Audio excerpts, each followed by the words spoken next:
Hello नमस्कार दोस्तों, Priyanka teach Hindi classes पर आपका स्वागत है।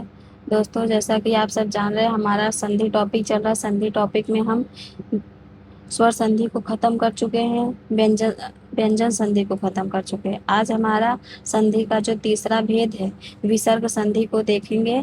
अच्छी तरह से देखेंगे विसर्ग संधि क्या है, हम विसर्ग संधि को किस तरह से पहचानते हैं। तो दोस्तों, अगर आप लोग उन वीडियो को नहीं देखे हैं तो जाकर ज़रूर देखिए और आप नोट्स बनाते रहिए साथ साथ में। आज हमारी विसर्ग संधि है, विसर्ग संधि के नियमों को हम पढ़ेंगे। विसर्ग संधि पर एक वीडियो हमारी और आ जाएगी, फिर उसके बाद हमारा संधि टॉपिक पूरा से खत्म हो जाएगा, अच्छी तरह से खत्म हो जाएगा। एक एक नियमों को हम बड़ी ही समग्रता से और तन्मयता से देखे हैं और उसको बहुत अच्छी तरह से समझाने का प्रयास करते हैं। तो दोस्तों, हम आज विसर्ग संधि को पढ़ेंगे। विसर्ग संधि को देख लेते हैं, विसर्ग संधि कहते किसे। जिस तरह से हम व्यंजन संधि को देखे थे कि एक तरफ हमारा व्यंजन संधि था, दूसरी तरफ या तो स्वर है या तो व्यंजन है। इनका मेल जब होता था तो हम क्या कहते थे, उसे हम व्यंजन संधि कहते थे। उसी तरह से हमारा विसर्ग संधि, एक तरफ तो हमारा विसर्ग संधि रहेगा, ये तो पूरा तय है। अब दूसरी तरफ हमारा रहेगा या तो स्वर हो सकता है या फिर हमारा व्यंजन हो सकता है। इन दोनों का जब मेल होगा तो क्या कहलाएगा, हमारी क्या व्यंजन संधि होगी वहां पर। क्योंकि विसर्ग संधि, विसर्ग अर्थात जो हमारा आह की मात्रा होती है उसे ही हम विसर्ग कहते हैं। जो हम शब्दों के पीछे बिंदु को लगाते हैं, दो बिंदु, उसे हम विसर्ग कहते हैं। तो विसर्ग के बाद चाहे स्वर आए चाहे व्यंजन आए, उनके मेल से होने वाले विकार या परिवर्तन को क्या कहते हैं, हम विसर्ग संधि कहते हैं। मतलब प्लस के इधर तो एक तरफ हमारा विसर्ग रहेगा, दूसरी तरफ हमारा स्वर भी आ सकता है और व्यंजन भी आ सकता है। कोई जरूरी नहीं है कि विसर्ग और स्वर का ही केवल मेल हो या फिर विसर्ग और व्यंजन का ही मेल हो। एक तरफ तो हमारा विसर्ग रहेगा, ये तो आप मान के चलिए निश्चित ही। आप एक तरफ हमारा विसर्ग रहेगा और दूसरी तरफ स्वर भी आ सकता है, व्यंजन भी आ सकता है। जब ये दोनों मिलेंगे और जो नया परिवर्तन होगा उसे ही हम विसर्ग संधि कहेंगे। जैसे कि यहाँ पर मना प्लस रथ, अब यहाँ पर हमारा एक विसर्ग दिया गया है और दूसरी तरफ हमारा व्यंजन दिया गया है, तो क्या हो गया, यहाँ पर मनोरथ हो गया। अभी इसके नियमों को हम पढ़ेंगे, किस तरह से यहाँ पर ओ की मात्रा लगी है उसको हम देखेंगे। आधा प्लस गति क्या होता है, अधोगति। तो यहाँ पर विसर्ग, यहाँ पर व्यंजन, तो व्यंजन का भी मेल विसर्ग से हो सकता है या फिर विसर्ग का मेल स्वर से भी हो सकता है, तो वहाँ पर हमारी विसर्ग संधि होती है। अब विसर्ग संधि के हम कुछ नियमों को देख लेते हैं कि विसर्ग संधि के क्या नियम हैं। विसर्ग संधि का जो पहला नियम है उसको हम देखते हैं। विसर्ग संधि, यदि विसर्ग के पहले आ और बाद में भी आ अथवा सा घोष वर्ण, यानी कि प्रत्येक वर्ग का तीसरा वर्ण आए, चौथा वर्ण आए, पांचवा वर्ण। अब प्रत्येक वर्ग क्या है, जैसे हमारा का वर्ग हुआ, खा वर्ग, चा वर्ग हुआ, टा वर्ग हुआ, ता वर्ग हुआ, पा वर्ग हुआ। ये हमारे कुल 5 वर्ग रहते हैं। अब इसका तीसरा अगर वर्ण आप बोलते हैं तो क्या हुआ, गा हुआ, घा हुआ और अंगा हुआ। ये हमारे कौन से वर्ण हैं, तीसरे वर्ण हैं। उसी तरह से चा का भी तीसरा चौथा पांचवा वर्ण, उसी प्रकार से टा वर्ग का भी तीसरा चौथा पांचवा वर्ण। यही हमें दिखाया गया, तीसरा चौथा और पांचवा वर्ण आता है विसर्ग के बाद। या फिर या रा लावा, जिससे कि हम अंतस्थ व्यंजन भी कहते हैं। या फिर या रा लावा आए या हा आए तो विसर्ग का जो होता है वो ऊ हो जाता है और ऊ जो पूर्ववर्ती या से मिलकर गुण संधि के नियम ओ हो जाता है। आप कुल मिलाकर ध्यान रखिए कि अगर इधर हमारा विसर्ग है और इधर हमारा चाहे तीसरा वर्ण हो प्रत्येक वर्ग का, चाहे चौथा वर्ण हो, चाहे पांचवा वर्ण हो, या फिर या वा रा ला हो या फिर हा हो, तो इनके स्थान पर जो विसर्ग हमारा है, विसर्ग के स्थान पर क्या हो जाएगा, ओ हो जाएगा। बस इतनी सी आप बात ध्यान में रखेंगे। विसर्ग है, विसर्ग के बाद हमारा तीसरा चौथा पांचवा वर्ण आए प्रत्येक वर्ग का, चाहे वह किसी भी वर्ग का हो सकता है। ये नहीं कि केवल का वर्ग चा और किसी भी का वर्ग नहीं नाम दिया गया है दोस्तों, यानी किसी भी वर्ग का, चा वर्ग का भी आ सकता है तीसरा चौथा पांचवा वर्ण, का वर्ग का भी, ता वर्ग का भी, टा वर्ग का और पा वर्ग। और जो या वा रा ला हा, इतने वर्णों में से अगर विसर्ग के बाद इतने वर्ण आते हैं तो विसर्ग का हमारा क्या हो जाता है, ओ की मात्रा आप ऐसे ही लगाते हैं ना, तो ये हमारा ओ हो जाएगा।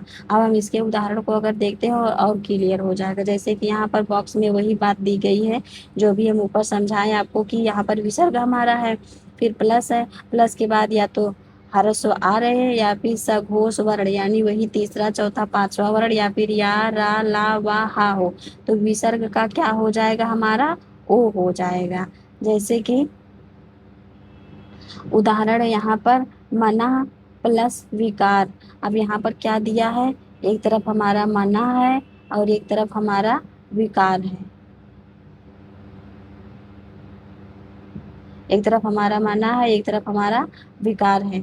अब जो मना और विकार दिया गया, मना में यहाँ पर विसर्ग है तो विसर्ग इधर लिख देंगे हम। विसर्ग के बाद क्या है, वी है, यानी कि या वा रा ला वा में से वा आ रहा है तो यहाँ पर वा कर देंगे, तो विसर्ग को हम क्या कर देंगे, ओ कर देंगे। अब क्या हमारा हो जाएगा, बस मना मन लिख देंगे और ये विसर्ग के स्थान पर हम ओ की मात्रा चढ़ा देंगे और हम पीछे विकार शब्द को जोड़ देंगे, क्या हो जाएगा, मनोविकार हो जाएगा। उसी तरह से मना प्लस अनुकूल बराबर मनोकूल, क्योंकि यहाँ पर जो हमारा विसर्ग है, जैसे ही हमारा ह्रस्व आया तो विसर्ग का हमारा क्या हो गया, ओ हो गया। उसी तरह से अधोगति बराबर अधोगति, यशा धंधा बराबर यशोदा। प्रायः परीक्षाओं में यशोदा शब्द बहुत पूछता है, इसके शब्द को देकर संधि पूछ लेता है या फिर इसके विच्छेदों को भी देता है कि यशोदा शब्द का संधि विच्छेद क्या होगा, या फिर इस तरह से कि यशोदा में कौन सी संधि है। यशोदा को आप लोग ध्यान में रखेंगे, अधोगति को ध्यान में रखेंगे, मनोविकार मनोरथ ये परीक्षाओं में अक्सर आने वाले शब्द हैं। अब यशा धंधा जो यहाँ का विसर्ग, यहाँ का दा, अब दा कहाँ कैसे आया, क्योंकि त थ दा, ता वर्ग का तीसरा वर्ण है दा, तो तीसरा चौथा पांचवा वर्ण यही तो हमारे सघोष वर्ण होते हैं। सघोष अघोष अल्पप्राण अल्पप्राण अल्पप्राण महाप्राण, इन पर एक अलग से हम वीडियो बना देंगे। आप बहुत अल्पप्राण महाप्राण सघोष आघोष, इन पर हम एक अलग से वीडियो बना देंगे। आप ट्रिक के माध्यम से एकदम आसानी से याद कर लेंगे कि अल्पप्राण कौन कौन से हैं, महाप्राण कौन से हैं, आघोष क्या है, साघोष क्या है। इस पर हम एक वीडियो बना देंगे, आप लोग उसे देख लीजिएगा। तो यहाँ पर यशा धन धरा क्या हो जाएगी, यशोधरा। अब यशोधरा कैसे हुआ, यहाँ तो विसर्ग हुआ, एक तरफ तो हमारा विसर्ग या निश्चित रहेगा, दूसरी तरफ धा। अब धा किस वर्ग में हमारा आता है, ता थ द धा, यानी कि ता वर्ग का जो चौथा वर्ण है उसे ही वही धा है। अब चाहे तीसरा है, चाहे चौथा है, चाहे पांचवा है, यही तो हमारा नियम है। जैसे ही किसी भी वर्ग का तीसरा चौथा पांचवा वर्ण आता है, या फिर या वा रा ला आता है, या हा आता है, तो विसर्ग का हमारा क्या हो जाता है, ओ हो जाता है। उसी तरह से मना प्लस रथ बराबर मनोरथ, पया धंधा बराबर पयोध। अगले नियम की तरफ हम चलते हैं, इसमें भी कुछ अपवाद है, अपवादों को भी देख लेते हैं, प्राय परीक्षाओं में आ जाते हैं। परंतु अपवाद में है कि परंतु पुनः शब्द अगर आए, अगर अतः शब्द आए, तो विसर्ग के स्थान पर रा हो जाता है, वो भी आधा रा, इस तरह से। जैसे कि यहाँ पुनः और जा है, अब यहाँ पर जो विसर्ग है, विसर्ग के स्थान पर अपवाद में क्या दिया है कि आधा रा हो जाएगा। आधा रा जो हो जाता है विसर्ग के बाद वाले के जाकर उस पे सर पर चढ़ जाता है, यानी कि यहाँ पर पुनः है, पुनः लिख देंगे। अब विसर्ग तो हम लिखेंगे नहीं, अब यहाँ पर जन्म लिख देंगे और जो विसर्ग होगा उसके जाकर पीछे मतलब सर पे चढ़ जाएगा, तो क्या हो जाएगा, हमारा पुनर्जन्म हो जाएगा। उसी तरह से अतः प्लस ध्यान बराबर अंतर्ध्यान, इनको आप विशेष रूप से ध्यान में रखेंगे। दो शब्द अपवादित है, पुनर्जन्म और अंतर्धान। यहाँ पर जो विसर्ग है, विसर्ग का ओ के स्थान ओ ना होकर बल्कि क्या हो रहा है, रा हो रहा है। अब नियम नंबर हमारा 2 क्या कह रहा है कि यदि विसर्ग के पहले आ आता है, यानी इधर हमारा विसर्ग हो गया, उसके पहले क्या आता है, आ आता है, ठीक है। फिर आ हो उसके बाद, यानी अब यहाँ पर हम प्लस लगाएंगे, फिर उसके बाद क्या आता है, का खा, यानी का आए चाहे खा आए, या फिर पा आए चाहे फा आए, ठीक है। यानी कि का खा आए, पा फा आए, तो कोई भी वर्ण आया हो तो संधि होने पर विसर्ग ज्यों का त्यों, मतलब जब इसमें इसमें संधि होगी तो जो ये विसर्ग होगा ये ज्यों का त्यों ही बना रहेगा। यानी जब हम संधि विच्छेद से शब्दों को बनाएंगे तो शब्दों में भी विसर्ग रहता है। जैसे कि हम लिखते हैं प्रातः काल, अब प्रातः काल हम लिख देते हैं, यहाँ पर प्लस है। अब यहाँ पर हमारा क्या है, विसर्ग है, तो विसर्ग है, विसर्ग के पहले क्या है हमारा आ स्थिति, क्योंकि ता जो है हमारा पूरा ता है, जब हमारा कोई भी व्यंजन बिना स्वर का नहीं लिखा जाता है, तो इसमें हमारा आ निहित है। तो हमारा क्या स्थिति बन गई, विसर्ग के पहले तो हमारा आ हो गया, ये स्थिति हमारी बन गई यहाँ तक। फिर दूसरी स्थिति क्या थी हमारी, या तो का, या तो खा, या तो पा, या तो फा है। तो यहाँ पर हमारा विसर्ग के बाद क्या आ गया, का आ गया, तो यानी का आ गया। तो अब इसका जो हमारा विसर्ग होगा, इसका कोई परिवर्तन नहीं होगा, बस सीधे सीधे हम लिख देंगे क्या, प्रातः काल। इसी तरह से यह हमारा पूरा हो जाएगा। हम इसके उदाहरणों को देख लेते हैं थोड़ा, इसे हम बॉक्स में जो है इसको और स्पष्ट कर लेते हैं। यहाँ पर विसर्ग है, यहाँ पर विसर्ग के पहले यदि हमें ह्रस्व आ दिखाई दे, फिर यहाँ पर प्लस है, प्लस के बाद का खा हो सकता है, पाफा हो सकता है। फिर हमारा क्या हो जाता है, विसर्ग का विसर्ग ही रहता है, इसमें किसी भी प्रकार का कोई परिवर्तन नहीं होगा, इसको आप लोग ध्यान में रखेंगे। जैसे कि यहाँ पर हमारा दिया गया है प्रातः काल, अब यहाँ पर विसर्ग है, यहाँ पर का है, विसर्ग और का जब मेल होगा, और पहले हमारा आ शब्द है, आवरण है, वो भी ह्रस्व आ, तो क्या हो जाएगा हमारा प्रातः काल, विसर्ग जो होगा त्यों ही रहेगा, अर्थात किसी प्रकार का परिवर्तन नहीं होगा। देख लीजिए आप, प्रातः काल यहाँ पर भी लिखा है, प्रातः काल यहाँ पर भी लिखा है, बस यहाँ पर प्लस को हटाकर हम यहाँ पर सीधे सीधे प्रातः काल लिख दिए हैं। उसी तरह से अंतःकरण बराबर क्या हो गया, अतःकरण। व्याकरण बराबर व्याकरण, कोई परिवर्तन नहीं हो रहा है, क्योंकि यहाँ पर विसर्ग के बाद हमें का खा पापा दिखाई देता है, तो विसर्ग में कोई भी परिवर्तन नहीं रहेगा। अब विसर्ग के पहले प्रत्येक व्यंजन हमारा स्वर के साथ ही लिखा जाता है, तो सभी व्यंजन में जो हमारा आगे आया है व्यंजन विसर्ग के पहले, तो उसमें स्वर निहित है, आ स्वर। उसी तरह से पा का देख लीजिए, पया प्लस पान बराबर पया पान, अधः पतन, अधः पतन, अतःपुर बराबर अतःपुर, अधा फलति बराबर अधा फलति। तो ये हमारा नियम नंबर 2 हो गया, जिसमें विसर्ग का किसी भी प्रकार से परिवर्तन नहीं हुआ। अपवाद में 2 शब्द इसमें भी अपवाद में आते हैं, जैसे नमा शब्द है और पूरा शब्द है। नमा का जो हो जाता है, इसमें जो विसर्ग होता है वो छोटा सा का जो हो, वो आधा सा हो जाता है। उसी तरह से पूरा, जैसे नमः में यदि हमारा विसर्ग है और हमें का दिखाई दे रहा, जबकि नियम में हमारा क्या था कि इसमें हमारा कोई परिवर्तन नहीं होगा यदि विसर्ग के बाद का खा पापा है, परंतु यह अपवादित है दोस्तों, इसमें परिवर्तन हो रहा है। जो विसर्ग हमारा है वह क्या हो रहा है, वह आधा सा हो रहा है, तो क्या हमारा हो जा रहा है, नमस्कार। उसी तरह से पूरा पुरस्कार बराबर पुरस्कार। अगले टॉपिक, अगला नियम हम देखते हैं, नियम नंबर हमारा 3 क्या है कि यदि विसर्ग, यानी इधर हमारा विसर्ग है, विसर्ग के बाद चा छा, यानी विसर्ग के बाद चा और छा आता है, तो विसर्ग के स्थान पर क्या हो जाएगा, ताला पेशा हो जाएगा। इसके स्थान पर क्या हो जाएगा, हमारा ताला पेशा हो जाएगा, वो भी कौन सा, आधा ताला पेशा, क्योंकि यहाँ पर हमारा हलंत लगा है। अब ताला पेशा आप इस तरह से भी याद करते हैं, ऐसा कहीं पर लिखा नहीं गया, मैं याद करने के लिए आपको बता दे रही हूँ। जैसे कि और सत्य भी है कि चा और छा का उच्चारण स्थान क्या है दोस्तों, तालु है। इचु यसा नाम तालु, इस सूत्र से हमारा चा और छा का उच्चारण स्थान तालु होता है, और तालव्य सा का भी हमारा उच्चारण स्थान तालु होता है। यानी जब विसर्ग का मेल चा और छा से होगा तो तालव्य सा होगा, जब विसर्ग का मेल टा ठा से होता है तो मूर्धन्य सा होता है, और जब विसर्ग का मेल ता था से होता है तो दंत सा आता है। क्यों आता है, आप लोग कारण जान गए, क्योंकि इसका उच्चारण स्थान तालु है तो इसका भी उच्चारण स्थान तालु। उसी तरह से टा ठा का उच्चारण स्थान मूर्धा है, तो जो षटकोण वाला सा है उसका भी उच्चारण स्थान मूर्धा है। उसी तरह से ता था का उच्चारण स्थान हमारा दंत है, तो जो हमारा छोटा सा जिसे हम कहते हैं वाला सा, इसका भी उच्चारण स्थान हमारा दंत होता है। तो जब उनका मिश्रण होता है तो यही शब्द बनते हैं, उनके उच्चारण अनुसार से मिलते जुलते, इस तरह से भी आप याद रख सकते हैं। तो विसर्ग हमारा है, विसर्ग के बाद चा है, छा है, तो उसमें हमारा क्या हो गया, तालव्य सा, वो भी आधा, जैसे कि हरि धन चंद्र, यहाँ पर विसर्ग है, यहाँ पर चा है। अब जैसे ही चा आया विसर्ग पे हम क्या कर देंगे, आधा सा में बदल देंगे, वो भी तालव्य सा में, तो हरिश्चंद्र।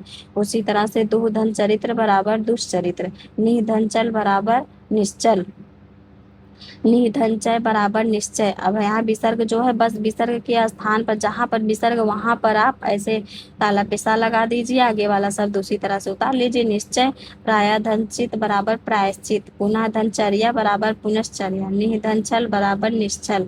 अब नियम नंबर 4 क्या है कि विसर्ग के बाद, यानी विसर्ग है, विसर्ग के बाद टा आता है, ठा आता है, तो हमारा विसर्ग क्या हो जाएगा, मूर्धन्य सा हो जाएगा। अब क्या होगा दोस्तों, क्योंकि इसका भी उच्चारण स्थान मूर्धा है, इसका भी उच्चारण स्थान मूर्धा है, विसर्ग के स्थान पर सा हो जाए। अभी एक नियम आएगा, जबकि यहाँ पर यह नियम नहीं लागू होगा कि उच्चारण स्थान के अनुसार, तब भी हमारा मूर्धन्य सा हो जाता है, जबकि यहाँ पर टा ठा के अतिरिक्त कोई दूसरा वर्ण रहता है। अभी उस नियम को हम देखेंगे। इसमें विसर्ग है, विसर्ग में हम क्या होगा, टा होगा, ठा होगा विसर्ग के बाद, तो क्या हो जाएगा, मूर्धन्य सा हो जाएगा। जैसे कि उदाहरण देख लेते हैं, धनुष टंकार। अब धनु है, टंकार है। अब धनु है, यहाँ पर धनु है, धनु को यहाँ पर हम धनु लिख देंगे। अब जो विसर्ग है, विसर्ग को हम मूर्धन्य सा में लिख देंगे, वो भी किस में, आधा। अब इधर टंकार है, टंकार को इस तरह से आप लिख देंगे, क्या हो जाएगा, धनुष टंकार। अगला हमारा उदाहरण है डू धन ट, क्या हो जाएगा, दुष्ट हो जाएगा। निधन ठुर बराबर निष्ठुर। उसी तरह से ततः धन ठकार बराबर ततष्ठकार, क्योंकि यहाँ पर जो विसर्ग है वो किस में बदल जा रहा है, मूर्धन्य सा में। अब नियम नंबर 5 क्या है, यदि विसर्ग के पहले ई या उ आता है, यानी यहाँ पर विसर्ग हमारा है, विसर्ग के पहले ई आए या फिर उ आए, ठीक है। अब हम आगे देखते हैं नियम क्या कह रहा है। और विसर्ग के बाद यहाँ पर हम प्लस लगाते हैं, तो विसर्ग के बाद क्या हो जाएगा, का खा पा फा, यानी का आए, खा आए या फिर पा आए, फा आए, तो क्या होता है, विसर्ग के स्थान पर, तो जो ये हमारा विसर्ग होगा, विसर्ग के स्थान पर हमारा मूर्धन्य सा हो जाता है।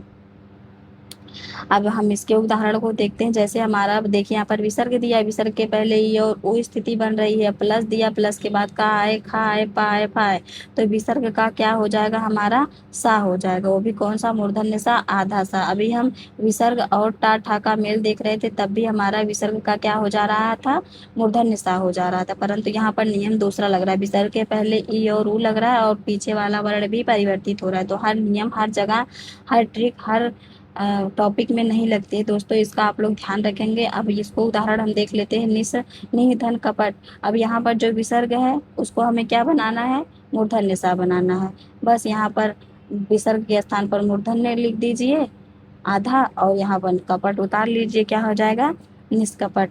उसी तरह से निह करुण बराबर निष्करुण। अभी धनकार आविष्कार, दुह धन कर दुष्कर, वही धनकार बराबर बहिष्कार। यहाँ पर जो विसर्ग, यहाँ पर जैसे ही का आया, विसर्ग को हम क्या कर देंगे, मूर्धन्य में कर देंगे। अब उसी तरह से निधन पाप, यहाँ पर पा या फा आए और यहाँ पर विसर्ग आए, तो क्या हो जाएगा, निष्प्राय। और एक स्थिति यहाँ भी हमारी बन रही है, यहाँ पर या तो ई आता है या तो ऊ आता है। देखिए ऊपर में हमारा ऊ आया है विसर्ग के पहले, नियम में ये भी था कि विसर्ग के पहले ई आए, ऊ आए, फिर विसर्ग के बाद का आए, खा आए, पा आए, फा आए, तो विसर्ग का क्या हो जाएगा, मूर्धन्य सा हो जाएगा। उसी तरह से दो परिणाम दुष्परिणाम, चतुर्धन पद चतुष्पद, निधन फल बराबर निष्फल। अगला नियम हमारा क्या है, अगला नियम हमारा, यदि विसर्ग के बाद, यानी एक तरफ तो हमारा विसर्ग रहेगा, दूसरी तरफ विसर्ग के बाद ता आए, था आए या फिर सा आए, तो इसके स्थान पर क्या हो जाता है, सा हो जाता है। अब क्यों होगा, इसका भी दंत उच्चारण स्थान है और इस छोटा सा का भी उच्चारण स्थान दंत है, तो क्या हो जाता है, हमारा सा हो जाता है। यदि विसर्ग है, विसर्ग के बाद ता था सा आता है, तो विसर्ग क्या हो जाएगा, सा हो जाएगा। इसके उदाहरण को देख लेते हैं। जैसे कि नमः धन ते। अब जैसे ही हम नमः धन ते देखें, अब यहाँ पर क्या हुआ, विसर्ग हुआ, यहाँ पर विसर्ग लिख लिए, अलग कर लिए, प्लस के बाद फिर यहाँ पर क्या आया, हमारा ता वर्ग आया, ता था सा आता है, तो यहाँ पर विसर्ग का हमारा क्या हो जाता है, तालव्य सा हो जाएगा, वो भी आधा हो जाएगा, तो क्या हम लिख देंगे, यहाँ पर नमस्ते हो जाएगा। उसी तरह से निधनतार बराबर निस्तार, निधन तेज बराबर निस्तेज, क्योंकि विसर्ग को हम आधे सा में बदल दे रहे हैं। उसी तरह से दुधंतर बराबर दुस्तर, मना धनताप बराबर मनस्ताप। अब दुधन थकार बराबर दुष्थकार, क्योंकि यहाँ पर ता और था हमारा पीछे आ रहा है। और निधन साहस निस्साहस। अब निस्साहस और निस्संदेह, इन दोनों को आप परीक्षा की दृष्टि से वर्तनी शुद्धि में भी देख सकते हैं। पराया हम निस्संदेह किस तरह से लिख देते हैं, हम निस्संदेह इस तरह से लिख देते हैं, निस्संदेह, जबकि ये हमारा गलत है। निस्संदेह हमारा किस तरह से है, इस तरह से हमारा निस्संदेह शुद्ध है। यहाँ पर देखिए साफ साफ लिखा गया, तो वर्तनी की दृष्टि से भी उसी तरह से निस्साहस भी, दो धन संधि बराबर दुसंधि हो गया। तो दोस्तों यह हमारा आज का विसर्ग संधि में आज हम कितने नियमों को पढ़े हैं, कुल हम 6 नियम पर चर्चा किए हैं। अब अगली वीडियो में हमारा 4-5 नियम और बचा होगा, उस पे भी हम बात कर लेंगे। फिर उसके बाद हमारा ये संधि टॉपिक समाप्त हो जाएगा। फिर इसके बाद हम दूसरे टॉपिक को प्रारंभ करेंगे। आप लोग विश्वास बनाकर दोस्तों चैनल से बने रहिए। आपको यहाँ पर जो भी चीज़ें उपलब्ध कराई जाएंगी वह प्रमाणित पुस्तकों से उपलब्ध कराई जाएंगी और सटीक चीज़ें बताई जाएंगी। तो बिना इधर उधर भटके हुए और बिना अपने मन को अशांत किए हुए पूरा शांतचित्त होकर एक से अधिक बार अगर आप वीडियो को देखते हैं तो दोस्तों मुझे उम्मीद है आपको यह वीडियो ज़रूर समझ में आएगी और आपको पढ़ने में अच्छा भी लगेगा, आपका कॉन्सेप्ट भी क्लियर होगा। आप लोग साथ में नोट्स ज़रूर बनाएंगे, मैं हर वीडियो में आपसे कहती हूँ। तो दोस्तों कमेंट ज़रूर करेंगे आप सब, आपको यह वीडियो कैसी लगी। मिलते हैं एक नई वीडियो के साथ, नई ऊर्जा के साथ। तब तक के लिए राधे राधे, जय श्री कृष्णा।